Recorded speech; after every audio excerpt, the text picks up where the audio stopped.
ఏదైతే నిన్న మధ్యాహ్నం ఈ కాకినాడ కుంభక్షేత్రం రేవులో మరి ఈ బోట్లన్నీ కూడా ఈ ఫైబర్ బోట్లన్నీ కూడా కొంచెం సేఫ్గా కట్టుకోవడానికని చెప్పి ఆ బోటు ఓనరును ఆయనతో పాటు ఇంకొక 6 కళాస్తులు అందులో కూడా మా అన్నయ్య గారు అబ్బాయి ఓకే. గద్దేపల్లి సాయిరాము ఓకే. వయసు ఒక 20 సంవత్సరాలు ఉంటుందండి. ఆ కుర్రాడు కూడా రావడం జరిగింది. హ్మ్. మరి నిన్న మధ్యాహ్నం దాదాపు ఇంటి దగ్గర 2 గంటల టైంలో వీళ్ళు బయలుదేరి వచ్చారు. హ్మ్.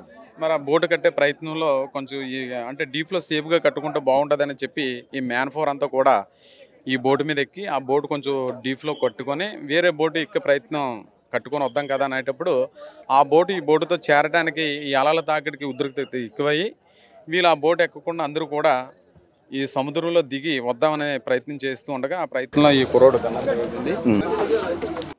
తర్వాత అంటే మీరు అప్పుడు అతనికి ఫిషర్‌మెన్‌కి కొంత ఈత ఇవన్నీ స్విమ్మింగ్ అన్నీ వచ్చుంటే పరిస్థితి. ఎందుకంటే ఈ కుర్రోడు అయితే మా సాయి అన్న కుర్రోడు చాలా బ్రహ్మాండమైన ఎందుకంటే ఒక గజేతగాడు అనేది చెప్పాలా. ఓకే. అదే మా కుటుంబ సభ్యులకందరికీ కూడా ఎందుకు ఇలా జరిగింది చాలా ప్రయత్నాలు ఎందుకంటే ఈ కుర్రోడు ఉన్న ఎంటైర్ మా ఫ్యామిలీనే కాదు ఈ దుమ్ములపేట ప్రాంత మత్స్యకారుల్లో ఉన్న చాలా మంది ఈతగాళ్ళు ఉన్నారు కానీ చాలా బ్రహ్మాండంగా ఈతాడండి కుర్రోడు. హ్మ్. అలాంటి కుర్రోడు మిస్ అయ్యాడు అన్నందుకే మా కుటుంబ సభ్యులు అలాగే ఈ దుమ్ములపేట పర్లపేట ఈ ప్రాంత ప్రజలందరూ కూడా మత్స్యకారులు యావత్ మంది కూడా దిగ్భ్రాంతికి గురయ్యాం.